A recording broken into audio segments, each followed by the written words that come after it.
नेतृत्वाने लक्षात घेतली। आज संघवीजी, आमचे वेणुगोपालजी, रमेश चन्नीतलाजी, माझी पण सही त्याच्यात राहणार आहे। अशा 5-6 लोकांचं एक डेलिगेशन आज मुख्य निवडणूक आयोगांना पण दिल्लीमध्ये भेटणार आहे, कारण की हे विषय गंभीर आहे। आम्हाला विरोधक आता सांगतात की हारले म्हणून हे करतात, तर आम्हाला हारण्याचा आणि जिंकण्याचा, समजा आम्ही जिंकलोय असतो आणि आमचं सरकारही येत असतं, पण या पद्धतीची तफावत असती तरी आम्ही निवडणूक आयोगाला प्रश्न विचारले असते, कारण की सेव्ह डेमोक्रेसी, लोकशाही वाचली पाहिजे या मुद्द्यावर आम्ही आहोत आणि शेवट पण लढू। काँग्रेस पक्षाचा इतिहास या देशातल्या सगळ्या लोकांना माहिती आहे। स्वातंत्र्याची लढाई आम्ही निस्वार्थ लढलेली होती। देश स्वातंत्र्य म्हणून काँग्रेसने दिलं। डॉक्टर बाबासाहेब आंबेडकरांच्या संविधानाच्या आधारावर सगळ्यांना एक मताचा अधिकार आणि त्या मताच्या जनतेच्या भीतीमुळे सरकारला काम करावं लागत होतं, पण आज जनतेची भीतीच सरकारच्या मनातून बाजूला झालेली आहे। महाराष्ट्रामध्ये निकाल लागून आज 5-6 दिवस झाले, पण 5-6 दिवसामध्ये सरकारच अस्तित्वात नाही।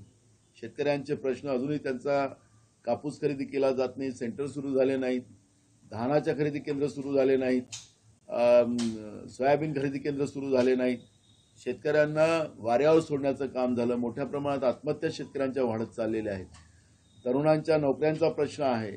महागाई रोज आभाळाला टेकत चाललेली आहे आणि लाडक्या बहिणीचे जे काही मोठं प्रेम ते दाखवलं जात होतं, जो 50% लाडक्या बहिणींना आता पैसे मिळणार नाही अशा पद्धतीचं कामचलाऊ सरकार जे आता आहे राज्यामध्ये, या सरकारच्या माध्यमातून काढला गेलेला GR आपण पाहिलेला आहे। त्यामुळे या सगळ्या विषयाचं गांभीर्य का नाही, कारण की लोकांच्या मतापेक्षा आता आम्हाला मशीनच आमची कामाची आहे, मताची गरज नाही। मशीन आणि त्या व्यवस्थेला, निवडणूक आयोगाची ही व्यवस्था आहे, त्याला सांभाळलं म्हणजे आम्हाला कोणीच हारू शकत नाही। ही जी भीती झालेली आहे हीच खऱ्या अर्थानं लोकशाहीला घातक आहे आणि म्हणून आमचं आता याच्यावर एक मोठं, आम्ही याला न्यायालयीन पण लढाई लढू आम्ही। आणि दुसरं, आज मुख्य निवडणूक आयोगाला आमचं जे डेलिगेशन राष्ट्रीय मिळायला चाललं, त्यामागचा उद्देशच आहे की निवडणूक आयोगाने या सगळ्या प्रश्नांचे उत्तर दिले पाहिजे। आम्ही न्यायालयीन पण लढाई लढू आणि ही रस्त्यावरची पण लढाई लढू, ही भूमिका काँग्रेस पक्षाची आहे। कारण की लोकतंत्र, लोकशाहीच आता धोक्यात आलेली आहे आणि ही लोकभावना आहे। हे फक्त काँग्रेस पक्षाचंच मत नाही, हे जनभावना आहे आणि ह्या जनभावनेची लढाई काँग्रेस लढेल आणि लोकशाही वाचवेल। सुधीर मुनगंटीवार म्हणाले की जर का तुमचा ईव्हीएमवर आक्षेप असेल तर ज्या राज्यामध्ये ईव्हीएमच्याच निवडणुकीमध्ये तुमचं सरकार स्थापन झालं तिथले सरकार राजीनामा देईल का? यालाच धरून एक प्रश्न आहे। पृथ्वीराज चव्हाण म्हणाले की मी इंजिनियर आहे आणि मी खासगी सांगू शकतो हॅक होऊ शकतो। मी मशीनच्या बद्दलचं बोलतच नाही आहो। मुनगंटीवारला काय वाटतं मला माहिती नाही आहे। आताच लोकसभेमध्ये त्याच्याच मतदारसंघात 47 मतांनी हारले, ते 1000 मतांनी हारले। मुद्दा तो नाही आहे, मुद्दा मी घेतो आहे मशीनचा नाही आहे, निवडणूक आयोगाच्या कार्यप्रणालीवर आहे, त्या व्यवस्थेवर आमचा आक्षेप आहे। आमचा मशीनवर आक्षेप नाही आहे। हा जो गैरसमज आहे, हवेत गेलेली लोक, सत्तेची मस्ती, फुकटात मिळालेली सत्ता, म्हणजे घाम नाही गाळला, लोकांमधून त्यांना मतदान झालेलं नाही आहे हे लोक म्हणतात आहे, मी नाही म्हणत आहे। त्यामुळे मी जे काही प्रश्न उपस्थित करतो ते जनतेचे भावना मांडतोय। आम्ही मतदान केलेलं नाही, हे आले निवडून कसे, हे जनता म्हणत आहे, नाना पटोले नाही म्हणत आहे। त्यामुळे मी मशीनवर माझा आक्षेप नाही, निवडणूक आयोगाच्या व्यवस्थेवर आणि व्यवस्थापनावर, पारदर्शकतेवर, ती पारदर्शकताच कुठे दिसत नाही। मग तुम्हाला ऑनलाईन सिस्टीम आहे, आरओ तुम्हाला पाठवतं स्टेट निवडणूक आयोगाला, स्टेट निवडणूक आयोग केंद्राच्या निवडणूक आयोगाला पाठवतं आणि त्याच्यानंतर त्यांच्या वेबसाईटला कोणाला किती मतं मिळाली ते येतात। मग हे सगळे आकडे त्यांना तातडीने जात असताना तुम्हाला रात्री 11:59 5 वाजताच्या नंतर बाकीचे आकडे तुम्ही केले, 58% मतदान झालं होतं, नंतर तुम्ही रात्री 11:59 तुम्ही 62 पॉईंट काही मतदान झालेलं आहे। दुसऱ्या दिवशी तुम्ही अजून त्याच्यामध्ये 1.3% तुम्ही आणखीन इन्क्रीज करतात आहे। हे कशाचं द्योतक आहे? हा प्रश्न माझा आहे. माझा मशीनवर इश्यूज नाही आहे. तुम्ही म्हणता की लोकांनी मतदान केलं नाही तर मग हे निवडून कसे आले? ईव्हीएम हे लोक म्हणतात आहेत. तुम्ही म्हणता की ईव्हीएम बद्दल पण तुम्हाला आक्षेप नाही, मग मतदान मी काय मी तुम्हाला पण प्रश्न कळला नाहीये. माझा प्रश्न असा आहे की मी जे काल आकडेवारी मांडली ते पुन्हा तुमच्या समोर अजून मांडतोय की निवडणूक आयोगाने 20 तारखेला 11:59 पहिले त्यांनी 5 वाजता जे आकडे दिले होते ते 58% दिलेले होते. मग 58% आकड्याच्या नंतर डायरेक्ट 11:59 त्यांनी 65.2% मतदान झालं असं जाहीर केलं. त्याच्यानंतर दुसऱ्या दिवशीच्या दुपारी 3 वाजता त्यांनी सांगितलं की 66.5% झाले. मग त्यांनी रात्री त्यांना हे डिक्लेअर करायचं होतं, रात्रीच करायला पाहिजे होतं. ऑनलाईन सिस्टीम आहे. आरोकडून जे माहिती जातं ते ऑनलाईन सिस्टीम आहे. तुम्हाला एवढा वेळ का लागला? दुसऱ्या दिवशी 3 वाजता तुम्ही जे आकडे दिलेले आहेत त्याच्यामध्ये 1.3% मतदान तुम्ही वाढवलं दाखवलेलं आहे. त्या आकड्यांची ही संख्या होते 1.3 ची 9,99,559. मग ही मतं वाढली कुठं? पारदर्शकतेच्या नावाखाली तुम्ही व्हिडिओ काढतात, फोटोग्राफी करतात. मग अशा 15-15, 20-20 किलोमीटर तर लाईन लागल्या नसतील. लागले असतील तर ते फोटो त्यांनी व्हिडिओ दाखवले पाहिजेत कुठे कुठे लाईनी लागल्यात. हे एवढं मतदान आलं कुठून? माझा प्रश्न तो आहे. झारखंडचा हा उल्लेख करतात. झारखंडमध्ये जे उशिरापर्यंत त्यांनी डिक्लेअर केलं 1.9% मतदान वाढलेलं आहे.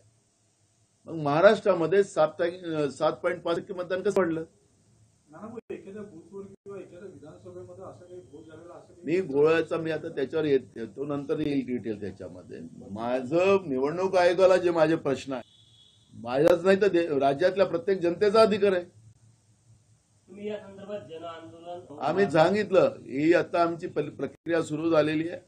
आम्ही न्यायालयीन लढाई लढू आणि रस्त्यावरची लढाई लढू. आम्ही दोन्ही करू.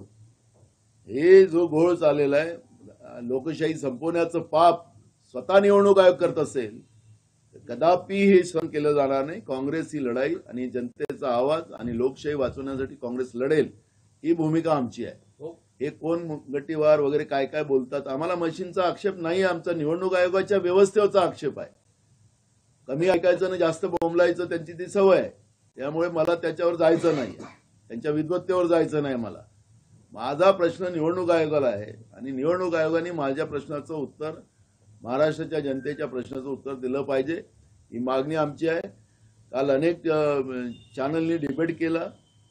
85 ते 90% लोकांनी सांगितलं की नाना पटोले बोलते ते खरं आहे. त्याच्यामुळे जे काही आहे ही जनभावना आहे. नाना पटोलेची एकट्याची भावना नाही आहे, महाराष्ट्राच्या जनतेची भावना आहे. त्यामुळे या विषयावरचं गांभीर्य प्रत्येकाने घेण्याचं कारण आहे, चौथा स्तंभाने पण घेण्याचं कारण आहे. हे काही मशीनवर माझा आक्षेप नाही आहे. मी मशीनच्या बद्दल एक शब्द बोलत नाही आहे. मला हे मतं वाढली कशी याचं उत्तर निवडणूक आयोगाने दिलं पाहिजे आणि त्याची कारण काय. वाढले मतदानाची टक्केवारी कुठेतरी काँग्रेसच्या फायद्याची असं काँग्रेसचे अनेक नेते मतदानाच्या टक्केवारी नंतर बोलले, भाजपवाले म्हटले आमच्या फायद्याची आहे. पण आता काय असं वाटतं? अहो, ती टक्केवारीचा विषय नव्हता. मतदान वाढले तर वाढल्याचे फायदे कोणाला होतात, कोणाला कमी मतदान झालं तर असं ते तर चर्चा होतच ना, निवडणुकीत होतो. पण जे मी मुद्दे टेक्निकल या ठिकाणी उपस्थित केलेले आहे, ज्याला पारदर्शकतेचा आधार घेऊन निवडणूक आयोग आणि माननीय सुप्रीम कोर्ट वारंवार सांगतं की याला पारदर्शकता आहे या मशीनमध्ये. पण निवडणूक आयोगाच्या या व्यवस्थापनामध्येच आमचा आक्षेप आहे. निवडणूक आयोगाजवळ माहिती का नाही पोहोचली? निवडणूक आयोगाला रात्री 11:59 त्यांना जाहीर करावं लागलं. त्याच्यानंतर म्हणजे याचाच अर्थ तितक्यापर्यंत लाईन लागलेली होती. रात्रीचे मतदान 11 वाजेपर्यंत झालं असेल. 1 तास लागतं त्यांना बाकीचं जाहीर करायला. आपल्याला माहित, तुम्ही माध्यमातली लोक आहेत, तुम्हाला माहिती असेल की 7 वाजता मतदान सुरू झालं. 9 वाजता त्यांनी किती मतदान झालं ते माहिती तुम्हाला दिली पाहिजे. यांनी 9 वाजता न देता ती 9:30 वाजता दिली. 9:30ची मग दुसरी 2 तासाची 11:30 वाजता दिली. असं करत करत त्यांनी अर्धा तास लेट करत गेले. शेवटची माहिती त्यांनी 5 वाजता दिली 58%च्या मतदानाची. मग रात्रीची तुम्हाला 11:59 काय देण्याचं कारण होती? आणि तेही समाधान तुमचं झालं नाही तर दुसऱ्या दिवशी 3 वाजता 1.3% मतदान वाढल्याची माहिती कशाला द्यायची गरज होती? हे मतदान कसं वाढलं, कुठले लोक लाईनमध्ये लागले होते, त्याचे व्हिडिओ आम्हाला पाहिजे. कुठल्या केंद्रावर होते, एवढे मतदान एका रात्री कसं झालं? 76 लाखाच्या वर मतदान झालेलं आहे, मी जे आकडेवारी सांगतोय. पण हे जे दुपारी 3 वाजता त्यांनी जे 1.3% मतं वाढवली, त्या मतदानाबद्दलचं विषय उपस्थित करतो. 9,99,513 मतदान जे झालेलं आहे ते कुठून झालेलं आहे? माझा प्रश्न तो आहे. माझा मशीन बद्दलचा प्रश्नच नाही आहे आणि तो मुंगटीवर दुसरा इश्यू घेऊन उठतो. अरे लोकशाही ही आज तुम्हाला फायदा वाटत असेल, पण हे काही दिवसानंतर हेच पाप चाललं. हे कोणाचेच नसतात कर्मचारी अधिकारी, ज्याचं सत्ता त्याचा डमरू वाजवतात. लोकशाही वाचेल तर आपण वाचू, देश वाचेल, एवढं प्रत्येकाने ध्यानात ठेवलं पाहिजे. एवढीच भूमिका आमची आहे. आणि आम्हाला माध्यमालाही सांगायचं आहे, मी आकडे जे मांडले तुमच्याकडे आकडे आलेले आहेत. हे काय मी माझ्या घरून आकडे दाखवले नाही आहेत. हे आकडे जे आलेले आहेत त्या आकड्यांच्या बद्दलचं आम्हाला स्पष्टीकरण निवडणूक आयोगाने द्यावं. आणि काल रात्री त्यांनी जे ट्विट केलेलं आहे, आम्ही मतदान वाढवलेलं, आम्ही फार मोठं काम केलेलं आहे. मतदान जे लोकांनी मतदान न करता तुम्ही मतदान वाढवलंय. म्हणून ह्या सगळ्या प्रश्नाच्या बाबतीत आज आमचं केंद्रीय नेतृत्व पण आज निवडणूक आयोगाला भेटणार आहे. आणि आम्ही ही लढाई न्यायालयीन पण लढू आणि रस्त्यावरची पण.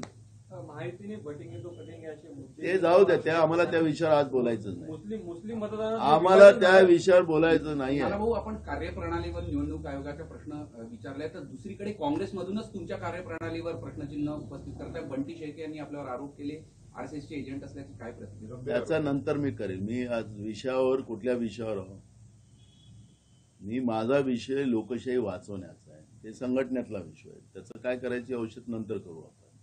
मी लोकशाहीच राहिली नाही तर मग काय करणार?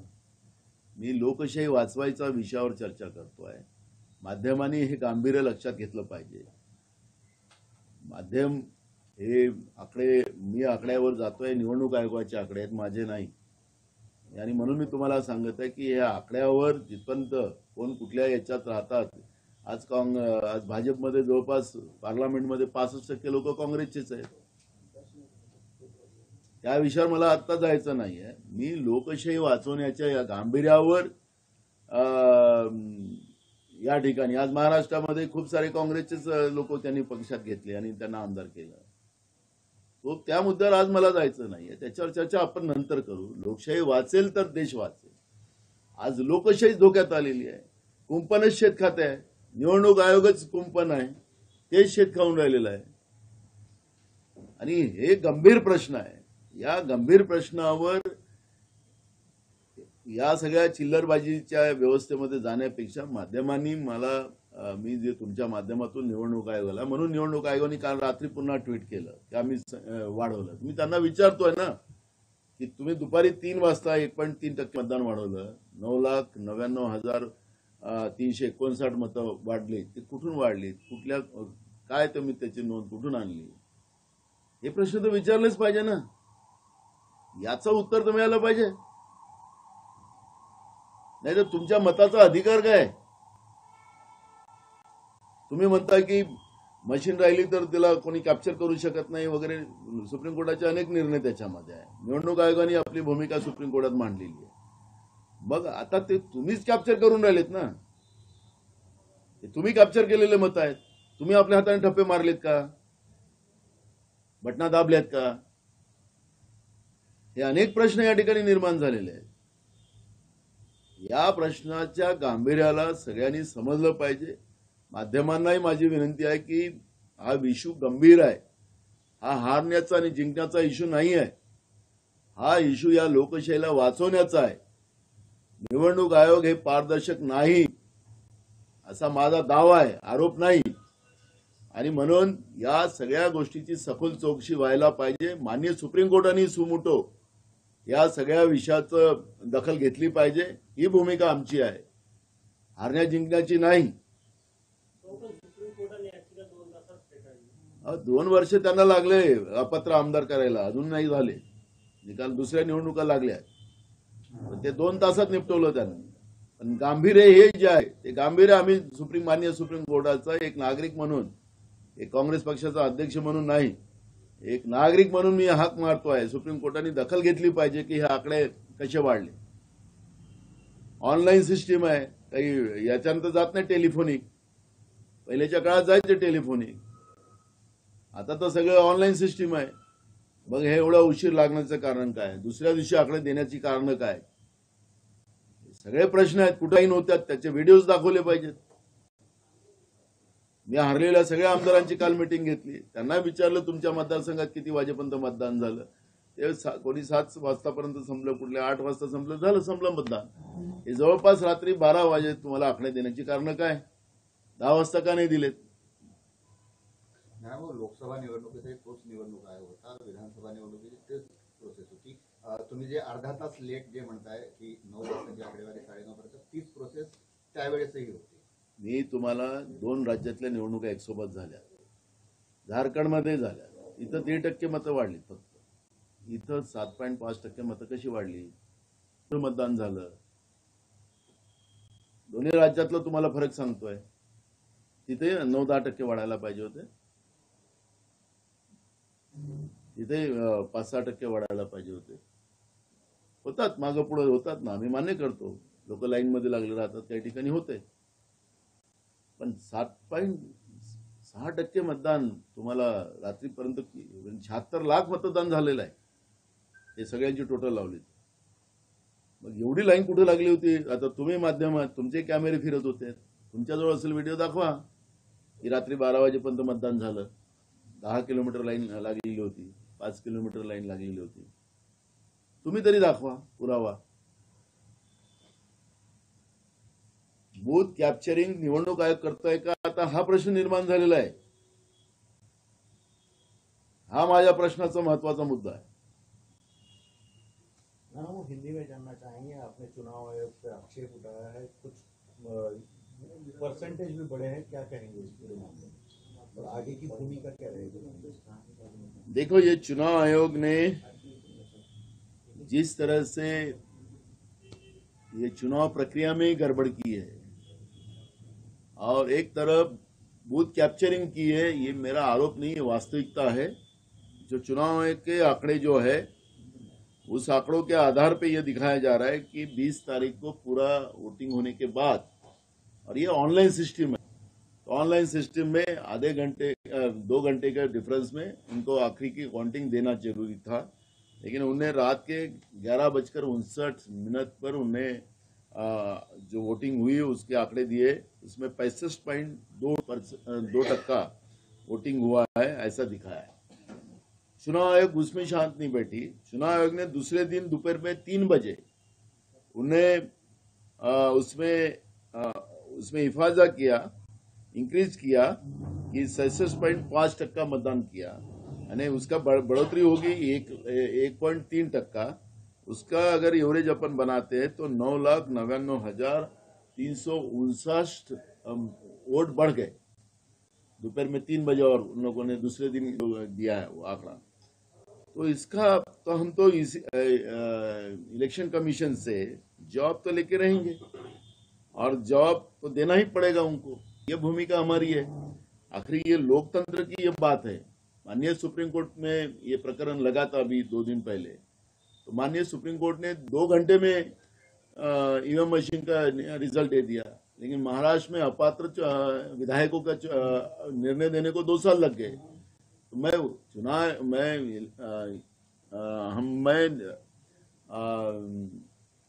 न्यायालयीन व्यवस्था के आक्षेप नहीं लेना चाहता, लेकिन मेरा ये कहना है कि लोकतांत्रिक व्यवस्था में ये जो खतरा पैदा हुआ है, और चुनाव आयोग बूथ कैप्चरिंग खुद कर रही है, इसका अर्थ वो लग रहा है. तो मेरी मांग है न्यायालयीन व्यवस्था को कि ये सुमोटो प्रकरण अपने कब्जे में लेना चाहिए, और जो आंकड़े हैं वो आंकड़ों के बारे में उनसे पूरी मालूमात लेना चाहिए. ये मांग हमारी है, और हमें विश्वास है न्याय प्रक्रिया के ऊपर कि न्याय प्रक्रिया इस बात को ध्यान लाएंगी और इसको सुमोटो अपने कब्जे में लेंगी और ये पूरी डिटेल, क्योंकि आज अविश्वास जो लोगों का इस प्रक्रिया पे हुआ है, तो इसके बारे में न्याय व्यवस्था ने ही उसको जस्टिस देना